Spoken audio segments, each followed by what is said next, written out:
Good morning on this thawing Monday. Alexa DuPont Bell arrived in New York City in 2000 in a seemingly financially secure position for a 22-year-old.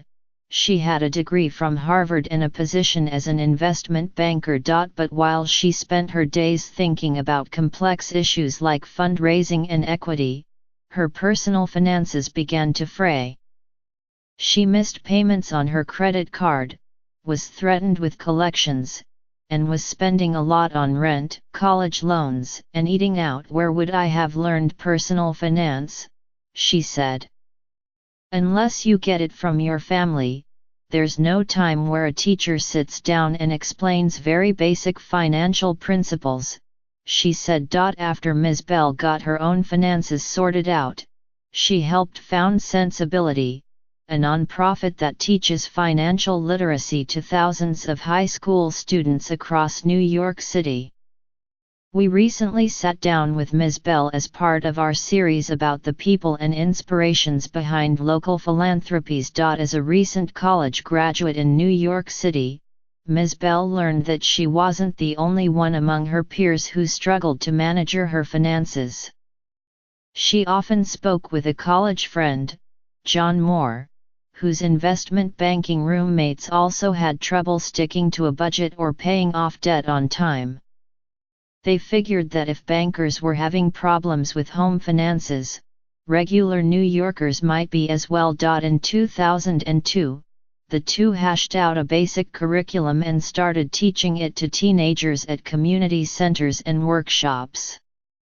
Friends and acquaintances, many of them from the financial services sector, volunteered to help. We connected Wall Street with Main Street, said Mr. Moore. Sensibility was officially formed in 2004, and the organization began sending volunteers into the city's public schools with the help of New York Cares. In the classroom, Ms. Bell wasn't shocked that most students didn't know anything about personal finance. They were still using piggy banks, she said, but she was surprised by the enthusiasm of the students, many of whom were just starting their first jobs. Once you start earning money, it's one of the most exciting things that kids want to talk about, she said. Today, Sensibility's week-long course offers the basics on budgeting, credit scores, saving and investing, among other topics. Last year, around 300 volunteers offered classes to nearly 3,000 students across New York. In 2018, as outstanding credit card debt soars above a record high of $1 trillion in the U.S. and cashless businesses become even more normal, their mission feels more relevant than ever, Ms. Bell said. It's like feeding or clothing people, she said. It's a necessity. If you can manage your money, then you can feed and clothe and shelter yourself for another day. Here's what else is happening. The ice age of 2018 is over. The cold spell that settled over North America, delivering record-breaking temperatures and a bomb cyclone, has retreated from New York. You may remove one layer of long johns. Today's high is a comparatively mild 33 degrees. But Tuesdays will be closer to 42. Stranded passengers at Kennedy Airport faced more misery when a water main break disrupted flight schedules. New York Times. The incoming president of the city's public hospital network wants to focus less on hospitalized care and more on primary care, similar to initiatives carried out nationwide. New York Times. Funeral services will be held for victims of the Bronx fire that took place late last month. New York Times. Fraternity members will be sentenced in the 2013 hazing death of a Barrack College freshman.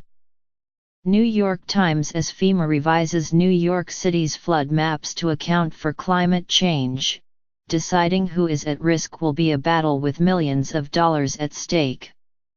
New York Times. Immigrant defendants who are freed on bail are being improperly arrested and held at immigration detention facilities, a judge says.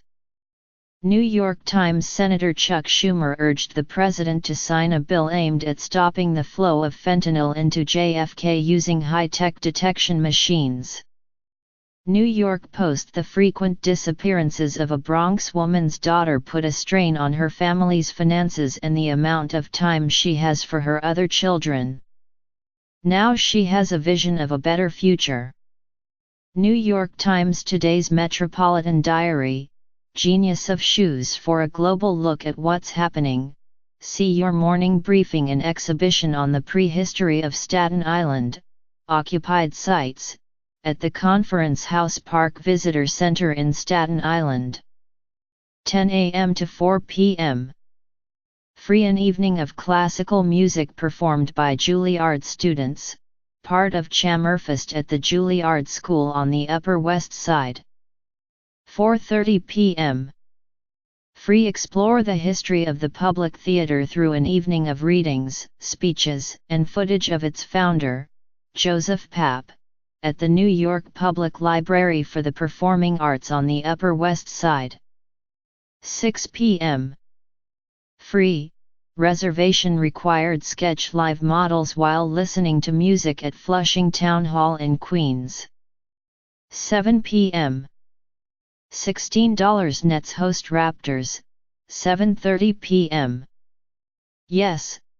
Alternate side parking remains suspended through Wednesday for snow operations. For more events, see the New York Times's Arts and Entertainment Guide. The New York Times and PBS have started a book club, and everyone's invited. Every month the Times and PBS will pick a different book: history, fiction, memoir, and more, and ask readers to follow along. We'll offer discussion questions, reviews, insight from the author, an inside look at how the book was written, and other exclusive materials to help deepen your reading and spark conversations. At the end of the month, Jeffrey Brown, the PBS NewsHour chief correspondent for arts and culture, will interview the author on a broadcast and ask readers questions. This month's pick is Sing, Unburied, Sing, by Jesmyn Ward. Set in contemporary Mississippi, the novel contains traits of the American road novel and ghost stories, and touches on the aftermath of a hurricane and the opioid epidemic. Our critic called it Ms. Ward's most unsparing book. The novel won the 2017 National Book Award for Fiction and was one of the New York Times Book Review's 10 Best Books of 2017. To learn more about the book club, join the Now Read This Facebook group. New York Today is a morning roundup that is published weekdays at 6 a.m. If you don't get it in your inbox already, you can sign up to receive it by email here. For updates throughout the day, like us on Facebook. What would you like to see here to start your day? Post a comment, email us at newyorktoday@newyorktimes.com, or reach us via Twitter using number NYToday. Follow the New York Today columnists Alexandra Levine and Jonathan Wolfe on Twitter. You can find the latest New York Today at newyorktoday.com.